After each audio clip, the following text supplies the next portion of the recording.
Welcome to another episode of OG55. We got the one and only Mr. Theme Park Wizard in the house today. We're talking all about the permits being filed for the removal of the Rivers of America for that Carsland / Villainsland expansion. We're going to talk about some Universal UK news. We're going to talk about Brave New World. We're going to talk attractions going into Villainsland. We got a lot to talk about. We got Wizard in the house up next on OG55.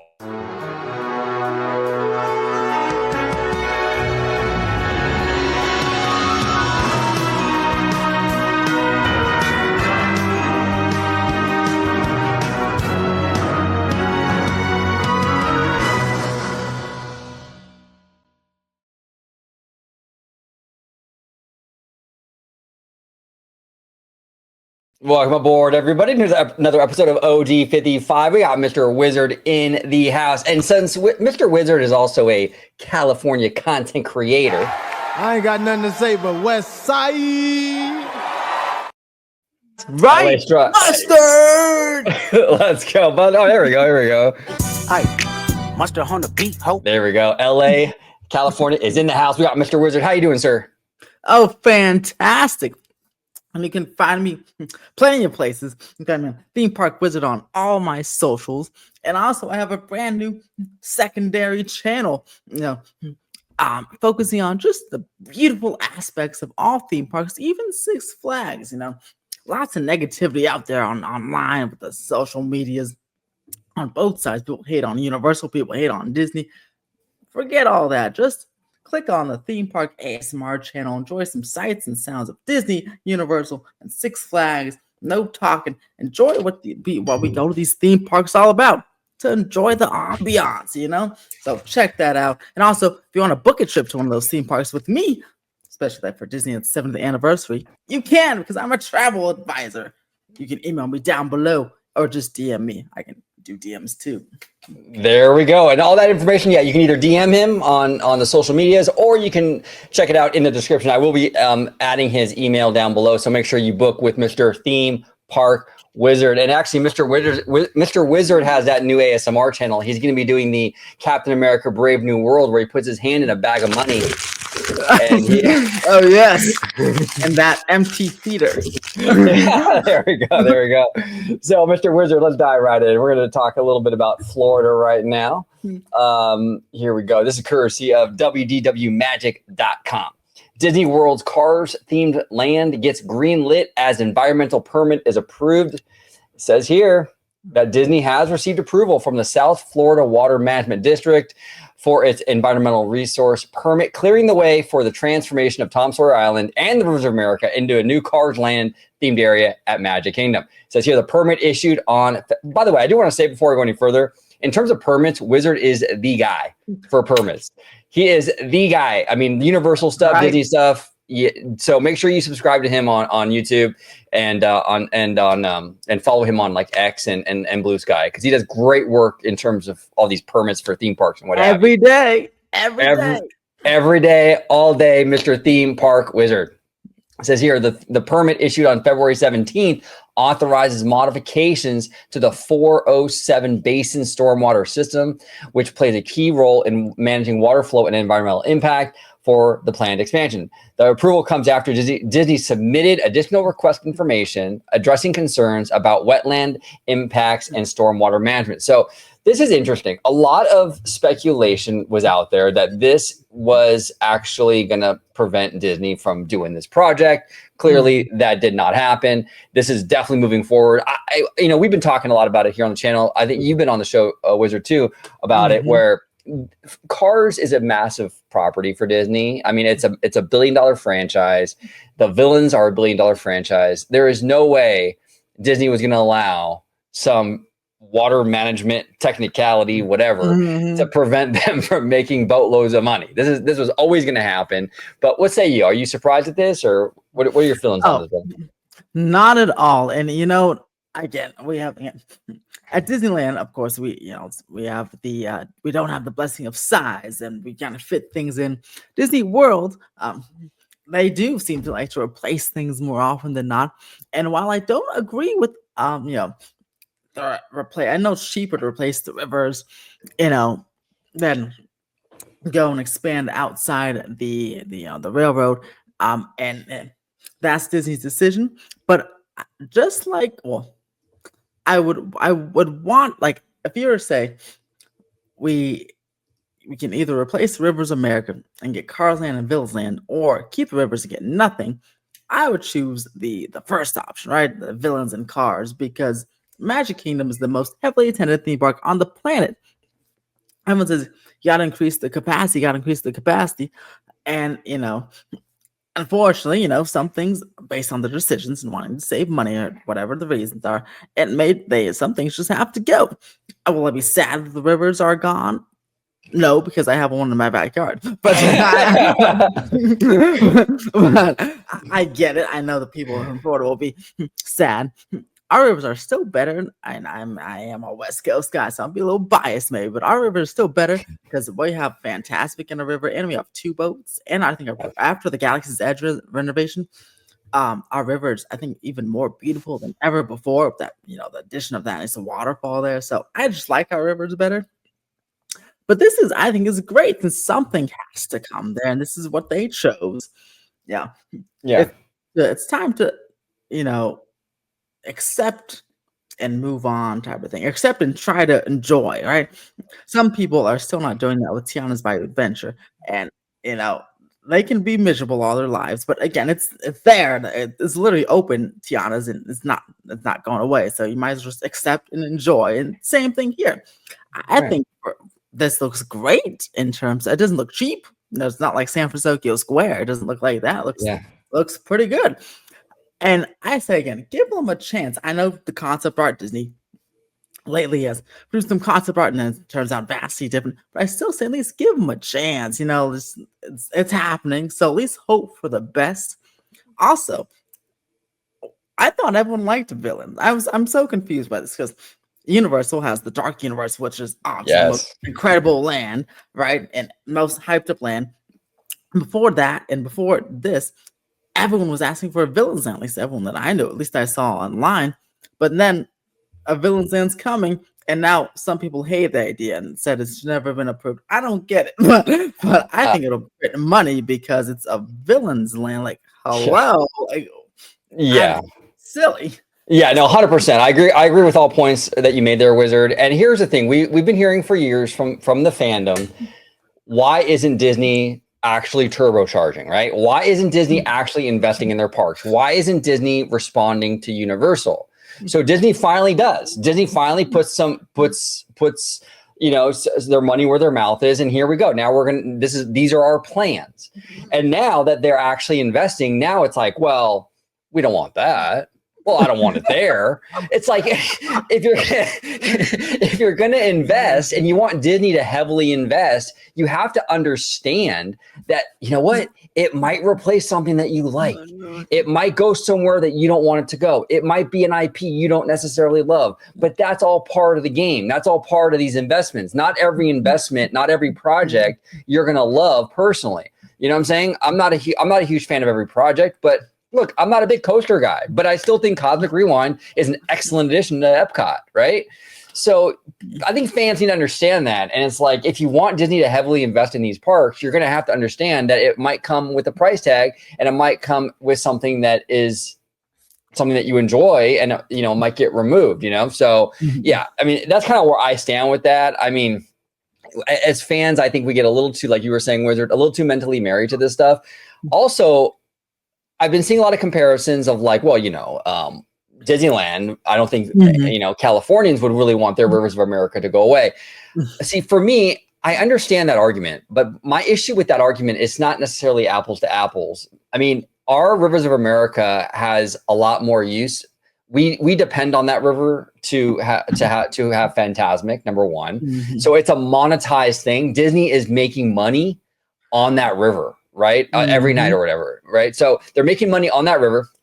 There's also a lot more history attached to our Rivers of America, butting up against, our New Orleans Square and stuff like that. I mean, this is something that has a lot more history, more connection to Walt Disney. The Magic Kingdom River never had that. I mean, in fact, that was Roy Disney's park. Yeah, it was Roy Disney's park, exactly. And you know, there's history at Walt Disney World for sure, but their Rivers of America is not really a big part of that story. So, Mm-hmm. and we talked about a lot, Wizard, where it's like, you know, I went to Magic Kingdom like about a year and a half ago for my first time, and it felt like Disneyland. It felt like Diet Disneyland, you know, Mm-hmm. or live action version Disneyland. It felt like a Mm-hmm. weaker version of the park that we have out here in California. The best thing they can do is really make Magic Kingdom its own entity, give it its own identity. And I think this is a good way to go. And if they do even like even 70% of the beauty that we have out here with Carsland, I think this will be a huge addition to this area. I mean, Carsland's amazing. Visually, it's aesthetically pleasing. And I don't know. I think it'll be good. But yeah, you're right, Wizard. There's a lot of social media outrage out there for this project. Lately, I mean, it's been the talk of all the social medias. Go ahead. Yeah, it's insane, you know. And going back to the Roy Disney part, because I see, you know, part of that social media is like, well, then Walt this, Walt that.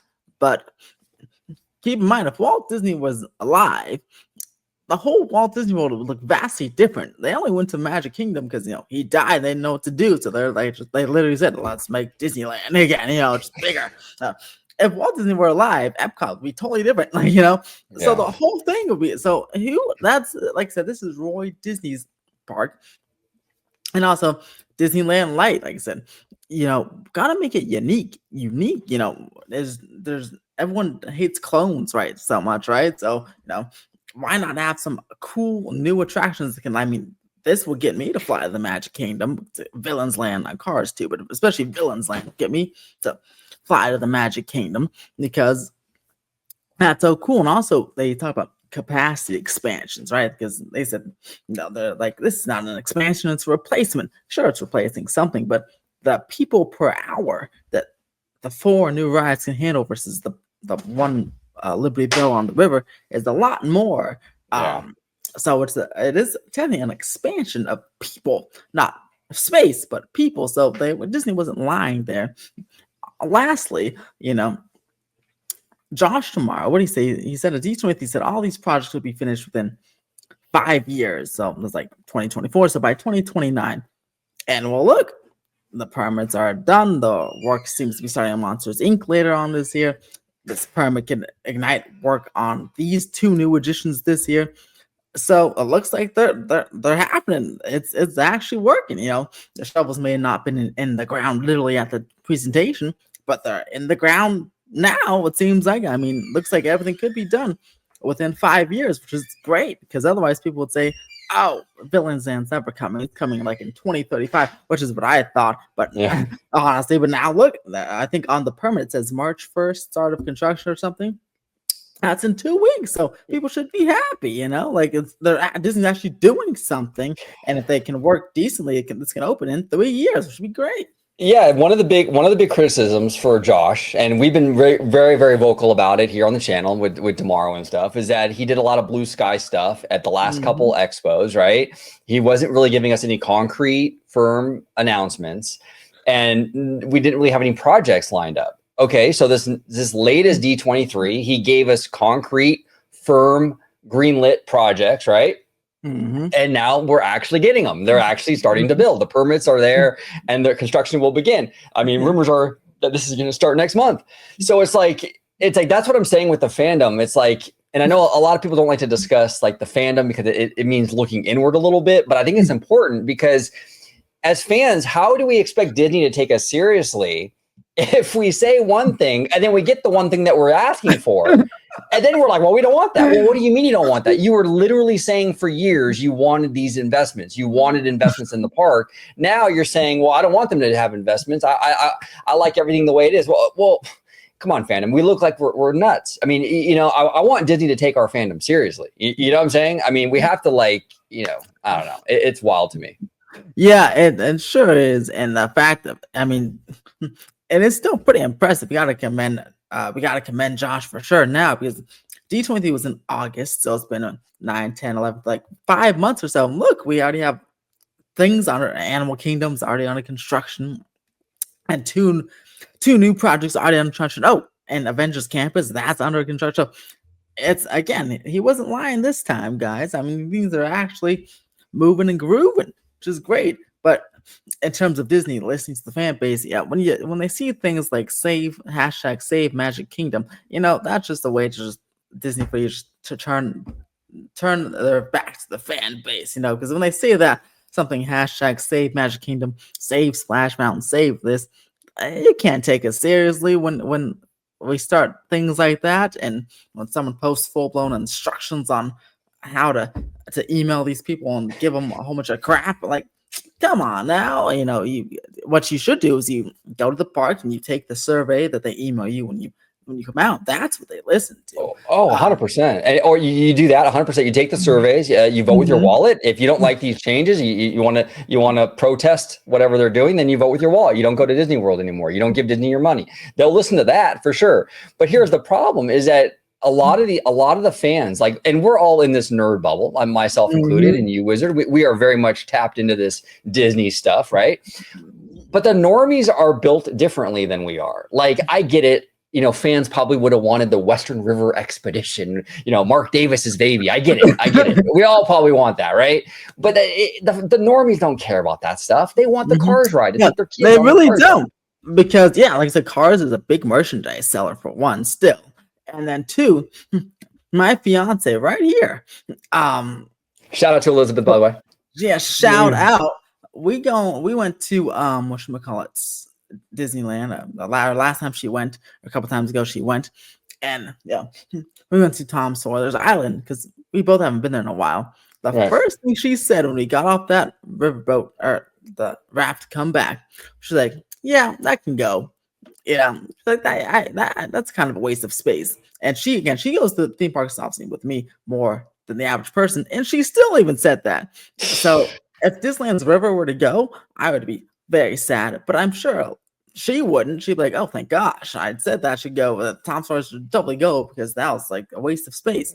So again, just a kind of a mindset into the normie experience there. They're not on Twitter every day looking at all this stuff or researching records or going to the Walt Disney Family Museum.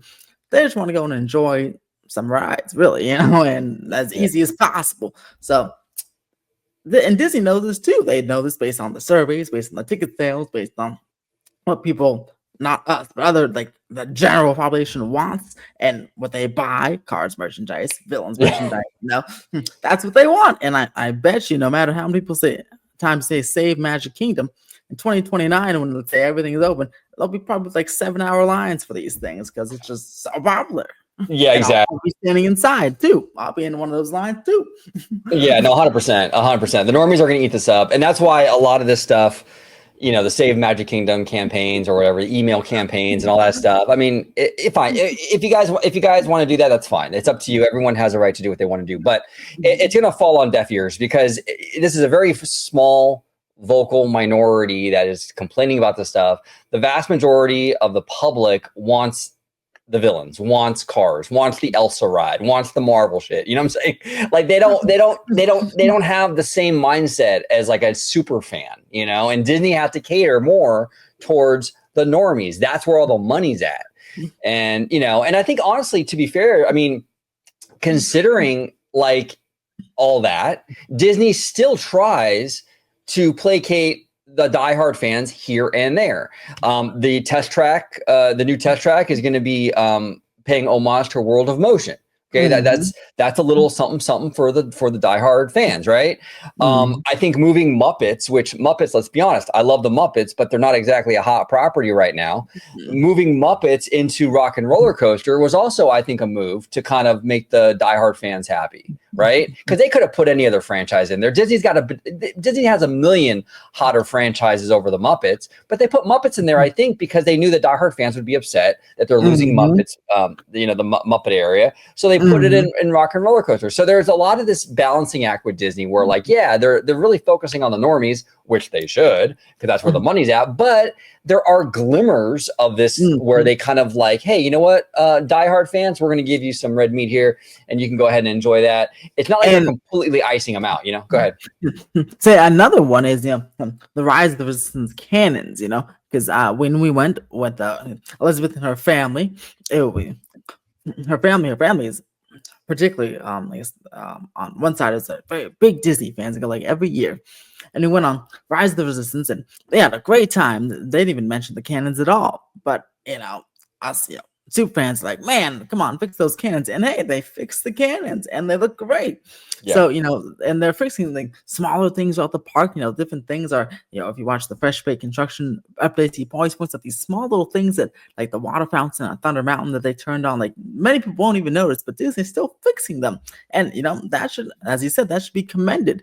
Because they obviously get a lot of hate Disney for like broken things, but hey, they're slowly but surely fixing small things that only super fans would notice, and that shouldn't go unnoticed by the super fans. Yeah, no, 1,000%, Wizard. I'm glad you brought that up, because even the little water drippy effect for the Tower of Terror thing, they fixed that. I mean, they're making moves here, and we've been very critical of Josh Giamaro. I mean, I've been we both have been very, very critical of him, because he has been kind of mid.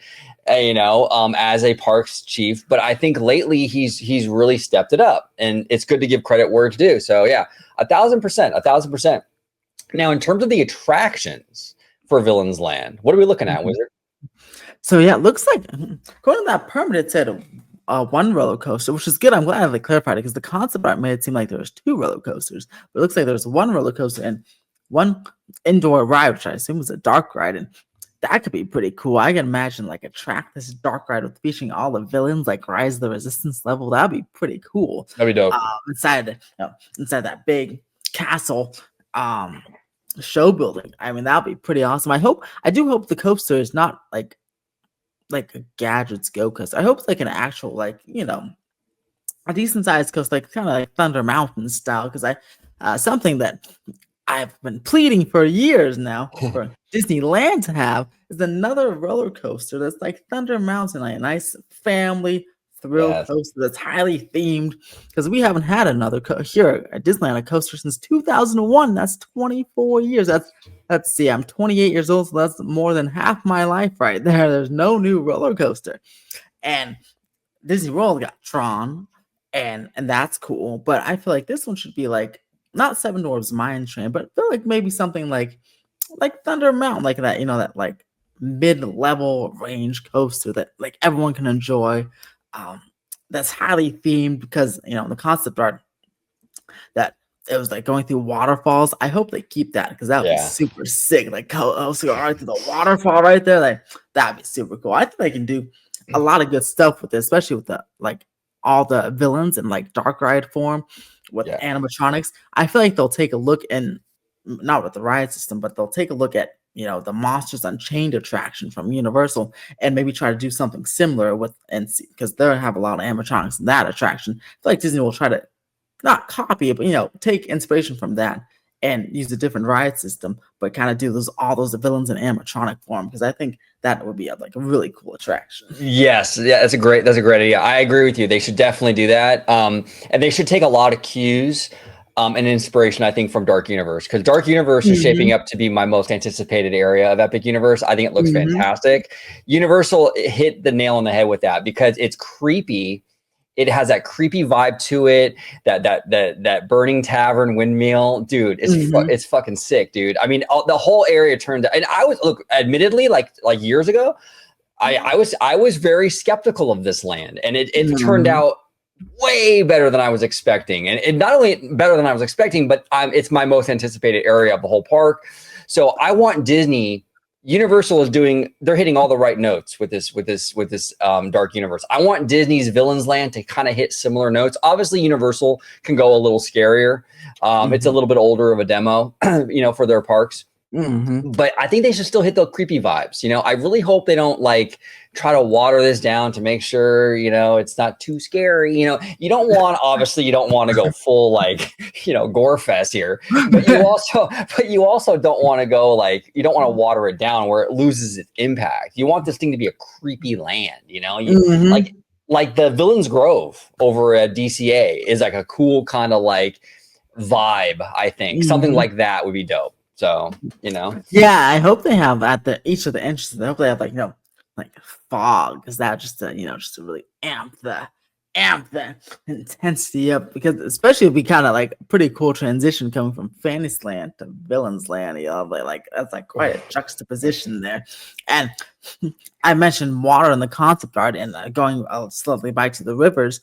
It's not like Disney not like, clearly they have lots of water in these Carslands and Villainslands. It seems like they have a lot of creeks and waterfalls. So it looks like they're trying their best to at least replace as much of that beautiful nature watery waterfall that the rivers had. So again, like I said, we should wait till it's under construction and also get better, closer concept art. The Carsland concept art is like a bio-reconstruct photo. It's like way up there. You know, let's get closer concept art. Before we start judging too hard, you never know. What if this thing has tons of water and you're like, oh, well, this is a decent replacement for the rivers because there's lots of kinetic waterfalls and energy here, you know? Yeah, no, 100%, 100%. And like for Villainsland too, I would love to see like a nighttime, really cool nighttime lighting package where it incorporates like projection mapping, even where you walk in and you see the hyenas, like the shadows of them on the rock work and stuff, you know? So there's a lot of potential here if Disney wants to do it right. And maybe even like their own nighttime show. You know, like Galaxy's Edge has their own projection shows. Like this could have their own show. Like, oh, that could be really cool with all the villains led by the magic mirror. Oh my god. And speaking of that, I think this Hollywood Studios villain show will be an interesting cue or something to look for in terms of like their inspiration for maybe a Villains Land type show going. Maybe it's like a test, I feel like. Yeah, that's interesting you mentioned that. So our buddy Slimer was saying the same thing. There's a lot of villain stuff happening, and it feels like they're kind of testing what works and what doesn't. And I was even mentioning too, like, you know, in terms of like special events, like upcharge events, which Disney loves to do. You know, we just had Sweetheart Night, and you know, we have 90s Night and all this stuff. But you can do an after hours villains event in Villains Land and have like villains that are not so well known, like the Horned King from Black Cauldron or something. You know, and the fans would just eat that up. Let me tell you something. That would sell out within 0.3 seconds. Yeah, exactly. Absolutely. So yeah, it's a lot of potential here. We'll see. I hope Disney is as successful as Universal has been with their Dark Universe area. So Disney, if you're watching this, you know, hey, take notes. You know what I'm saying? Go over there, check out what they're doing over there, and kind of do a similar vibe, and we'll kind of go from there. So yeah, we'll see. Now, speaking of Universal, we do have some Universal UK news. Is that right, Wizard? Oh, that's right. An article came out last week, and it looks like this project was approved, and they said to expect an announcement in the coming weeks. And looks like it'll be 4 zones and a 500-room hotel, which sounds very Epic Universe like, because you know there's 4 portals in Epic Universe and a 500-room hotel, and like Celestial Park is the 5th park, but that's just like the middle. So I wonder if they'll do the same thing, have that like an Epic Universe type setup with portals and like a Celestial Park thing in the middle and the hotel in the back like Grand Helios. If so, that could be pretty exciting and pretty massive investment for the UK park. Yeah, no, that's absolutely massive. Now, what are you hearing, if anything, in regards to like what potential IP we might see over there? Any rumors? No rumors. I just know I've always heard that the stuff that would come would not be from the Orlando park. It'll be like unique. So maybe like a James Bond land. That'd be pretty cool, because I'm thinking like UK stuff. So like, I personally would like to see a 007 land, you know. Yeah. And they have that Jason Bourne show in Florida. They can put like a 007 show in that land. And then as far as like the kids land, I know Paddington Bear is pretty popular. They should put a Paddington Bear area, you know, a very unique London type stuff. And I'm sure Super Nintendo will be in there, because I feel like that one's everywhere. But I don't know if Harry Potter will be there, because I know there's a Harry Potter like studio thing right in London. So I don't know if we have a brand new Harry Potter area or no Harry Potter at all. I'll have to see. I'm curious about that one. But James Bond and Paddington Bear, and I don't know, do you know any like UK exclusive stuff you'd want to see there? I'm trying to think of like what's exclusively UK that'll be pretty cool over there. Yeah, like, you know, you could do like maybe like a Sherlock Holmes kind of thing. Oh yeah, Sherlock Holmes. You know, something like that. Yeah, you can do something like that. There's a lot of potential here, and I like what you were saying, how they're not, because we talked earlier about like people are kind of tired of clones. So build this park, tailored for the UK, make it a very different experience than what you see out here in California or what you see out here in Florida. Give them a very different vibe. That's also a good idea too, because from what I understand, Universal Orlando gets a lot of visitation from that part of the world. So if you keep if you keep the UK park very unique, it still motivates them to come to Florida. Exactly. So that's smart. Yeah. And I'm curious because actually I really don't know. I don't know if anyone because there's no Six Flags in that part. So I wonder if who has the DC rights. Or if anyone has DC rights of that, because like a DC land would be pretty cool. Oh, like a Gotham City, bro? Can you imagine? That'd be pretty awesome. So because I can't think of anyone because there's no Six Flags over there, so I don't think anyone has a theme park rights. And someone correct me in the comments below if you know. But yeah, like I feel like that'd be a good opportunity for a DC themed area, like a proper DC land, which would be pretty awesome. That would be pretty cool, and that would be their answer to like Disney's Marvel and stuff. And I've been rooting for. And a lot of film fans don't want this, but I want it. I want it bad. I want Universal to buy Warner Brothers. Yeah, so they can own the DC. They would own the DC. They would own like Looney Tunes, Animaniacs, all the Tom and Jerry, all the Scooby-Doo, all that stuff. Cartoon Network, all of that for kids would be under Universal now. And I think Universal has done a really good job at facilitating the properties that they bought, right? Like DreamWorks has done really well under Universal. I think they would do a much better job with Warner Brothers than Zaslav is right now, especially in animation. I still can't believe he shelved that film for a tax write-off. It looked like a really good animated movie. Exactly. And these are great. This is a great IP. I mean, Warner Brothers has one of the best animation libraries next to Disney. I mean, it's such a legendary studio, and it's really a shame that it's being like totally squandered, the potential. And I think Universal would really tap into it. And I want them to buy Warner Brothers. I mean, maybe not the whole studio, maybe just buy like, maybe buy the animation, maybe buy like DC or something. That's fine. Yeah, because I know they have like that reality TV stuff. Yeah, Warner Brothers can keep that, like the Discovery part of it. Like, yeah, they can keep that. Yeah, exactly. Universal has their own. Well, they have their own reality TV, but they don't need like House Hunters and stuff. They can keep all that. Just get the good stuff. Yes, exactly. And honestly, too, it brings a lot of potential into the theme parks to buy that studio, and even for Universal Hollywood. I mean, if they were to just outright buy Warner Brothers, you could theoretically you could start moving sound stages over to Warner Brothers, and then have the rest of the 400-acre space for like an Epic Universe West, because it'd be bigger than Epic Universe actually, but yeah, it'd be like a whole open space tour, that'd be great. Yeah, do you say Epic Universe West, bro? I ain't got nothing to say but West Side.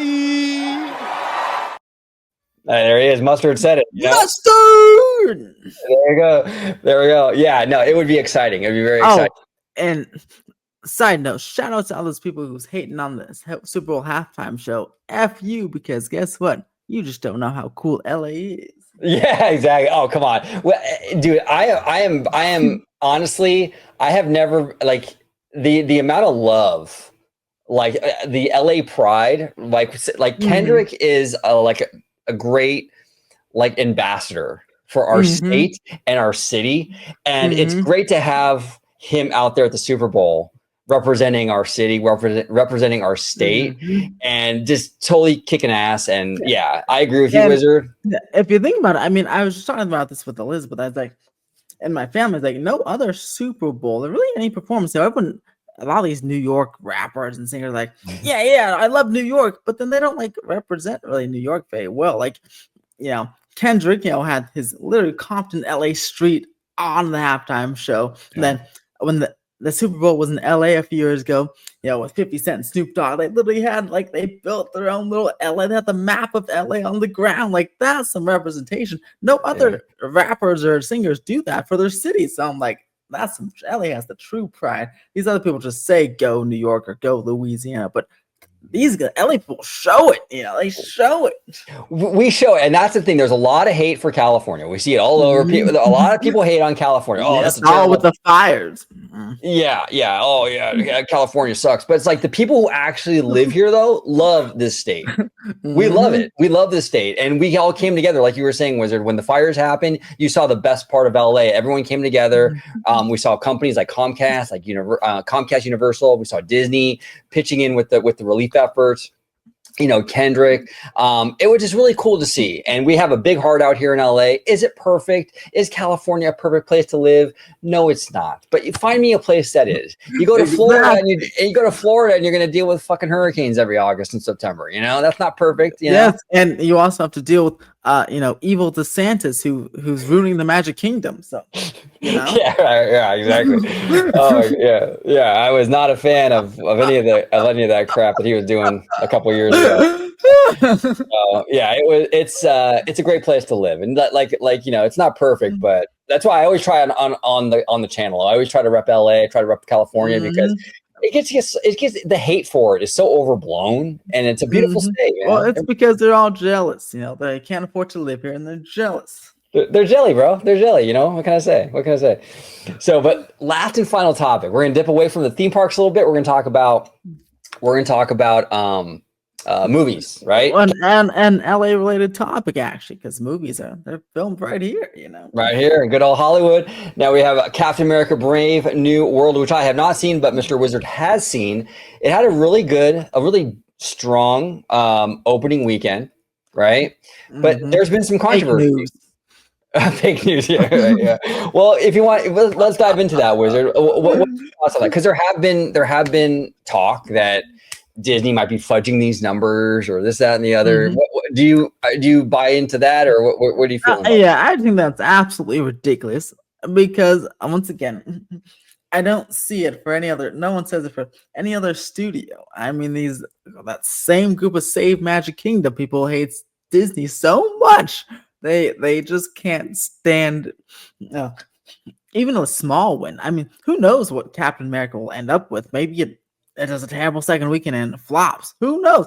Right. But at least be happy. I can't even like celebrate a good opening. I think that's quite silly. And as I said in the group chat earlier, a movie actually did that, catering to even a Christian movie called I think it's called Sound of Freedom, produced by the Angel Studios. That was in theaters. Not a lot of people actually saw it, but a lot of Christian churches to help fund and fundraise or donate or whatever, they went and they bought tickets to help out the studio. But not a lot of people actually showed up. And if you don't believe me, people, there's articles, go look it up. So that fudging the numbers actually happened. But you didn't hear them talk about that because that was for the good of the people or whatever. So Disney fake fudges the numbers when people go and take pictures of empty theaters at 10 p.m. on school nights, and then then Disney fudges the numbers. Where did all that money come from? When my theater was nearly sold out when I saw it on Sunday, 7 p.m. a normal time, there's tons of people there. So I think it's all bull crap.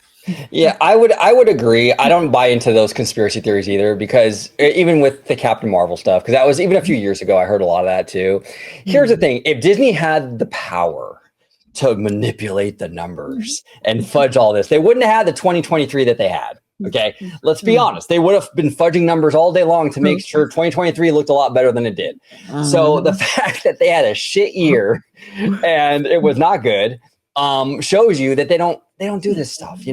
Captain America: Brave New World had a really good opening weekend, and like you said, Wizard, it might the floor might come out, it might bottom out, and it might have a terrible second weekend. We don't know yet, but let's just call it what it is. The movie did good. It did good the opening weekend. Enough people wanted to see it. It is what it is. Maybe will the hold be good? Will it deliver next weekend or this upcoming weekend? Maybe not. But we have to deal. I think personally, and anyone can believe what they want. I'm not going to tell anyone what to think or But in my opinion, we got to deal within the realm of reality. And just because something doesn't turn out the way you don't want it to, you can't just ignore reality and start coming up with all these theories and stuff as to why it didn't turn out the way there's a lot of movies out there that I have no interest in seeing, but they do really well. You know what I'm saying? So, I'm not going to sit here and pretend like, well, that was fake. Warner Brothers is cooking the books or doing this, that, and the other with it. And no, that movie that I don't care about did well. Oh, well, I don't really give a shit. Yeah. And then you gotta think, what would be the point? Disney's here to entertain people. The movies kind of translate to the theme park. So if they were fudging the numbers, it would be bad for them, because if no one wanted to see Captain America and they stick him in Avengers Campus, why do they want to do that? Because if he's not popular, they wouldn't want to build a whole Avengers. If Avengers themselves weren't popular, they wouldn't want to build an Avengers ride in Avengers Campus, right? So Disney wouldn't want to waste hundreds of millions of dollars building new lands and rides because they have a fake number. It just doesn't even make sense. No, it doesn't make sense. I agree, Wizard. It doesn't make sense. And people can believe what they want to believe, and that's fine. That's absolutely fine. I don't buy into that.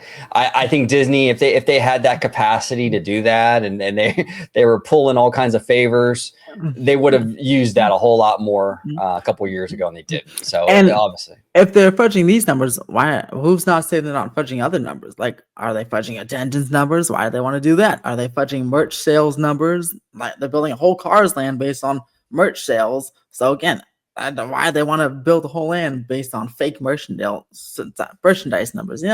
If you think it's just, I don't see it. I don't see it at all. Yeah, I don't either. I don't see what would be the reason. Why not just, if this movie, like you were saying, if this movie wasn't resonating with people, I think they would want the real data so they can adjust the MCU and all that stuff accordingly, and it just doesn't make a lot of sense to me that they would even do that. And what's the evidence that they're even doing that? I mean, exactly. I can honestly, a lot of this stuff is anecdotal, and it's not just with this movie. I've seen countless people over many, many years.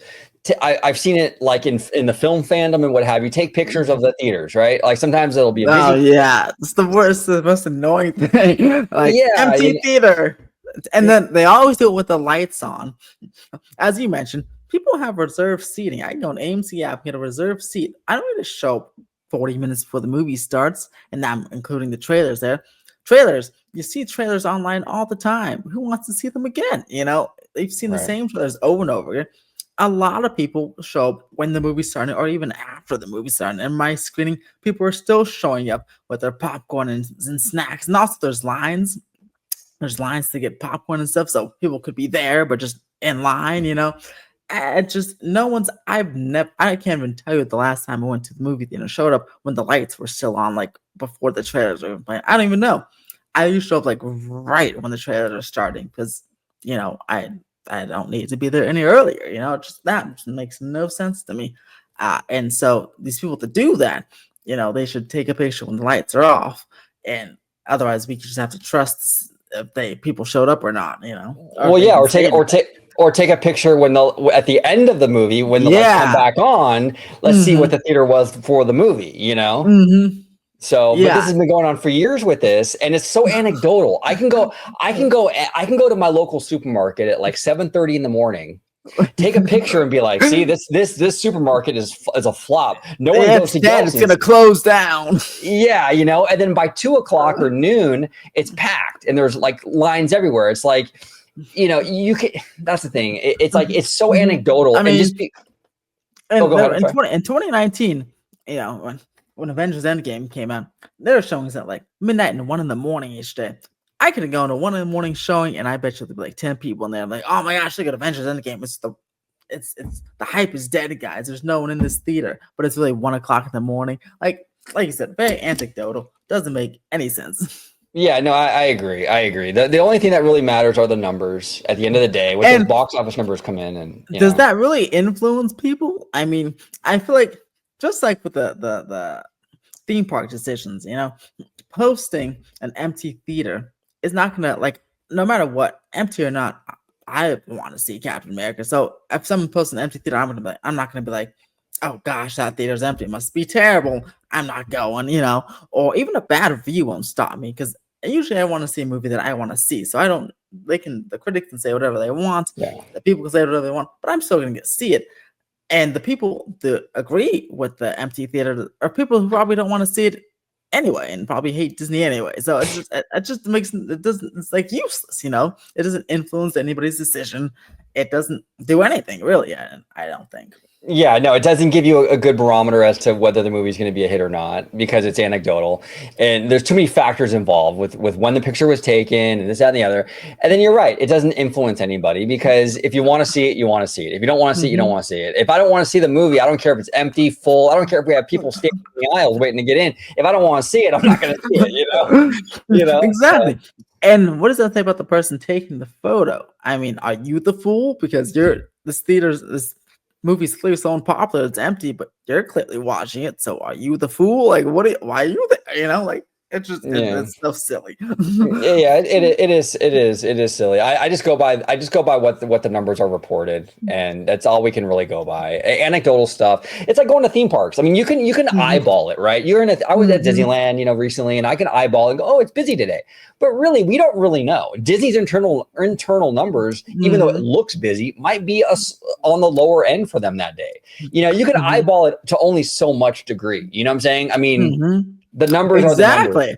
Yeah, it can be busy, but if it's full of annual pass holders and they don't spend a lot of money, what if it's less busy, but it's all tourists and they're spending a whole bunch of money? Then it could be a better day for Disney during that day because they had a whole bunch of tourists just bought a whole bunch of merch versus the oh my god, it looks so crowded day, but no one's buying anything because they're all locals, So yeah, it really does. You don't know until you see some concrete data, Exactly. Only really Disney knows. The studios and Disney knows these things because otherwise we just have to believe what it's reported by the mainstream media.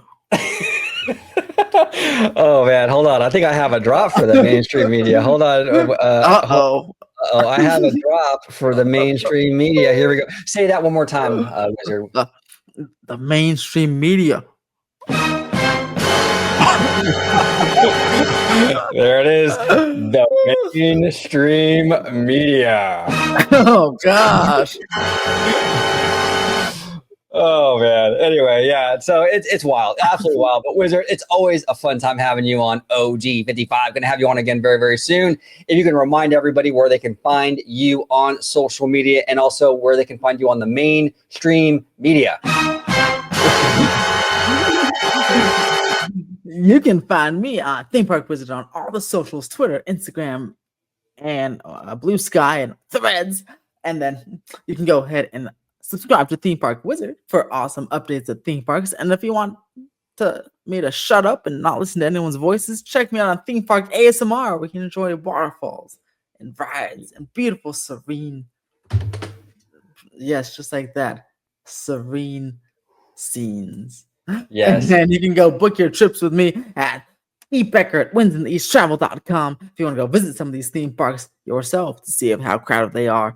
Let me know. I'll get your tickets and your hotel. You do nothing. You just let me do all the hard work. There he is. Make sure you book with this man. Book with this man. Theme Park Wizard has been a friend of the channel for many, many years. We started our channels around the same time in Wizard. That's right. I think you might. Did you surpass me? I think you. I did. I crushed you. I crushed you. I am now at 57.95. You're there, bro. Well, in all seriousness, though, congratulations on that. You deserve it. Wizard works his butt off. He does a lot of great content over there, and you're juggling like the ASMR channel. You got the travel booking stuff. Your main channel, Theme Park Universe, right? With That's right. Sky, the show, and on the channel. Whole 9 to 5 job, or really 7 to 3 job. But it's a lot. I'm tired. yeah. But you do great work, and congratulations. 6,000. Once we both hit 6,000, we got to have like a celebration live show together. Oh, heck yeah. Oh, that'd be so fun. Let's do it. Everybody, thank you for watching this episode of OG55. And until the next time, here we go. Thank you for watching OG55. If you aren't already, consider becoming a member today.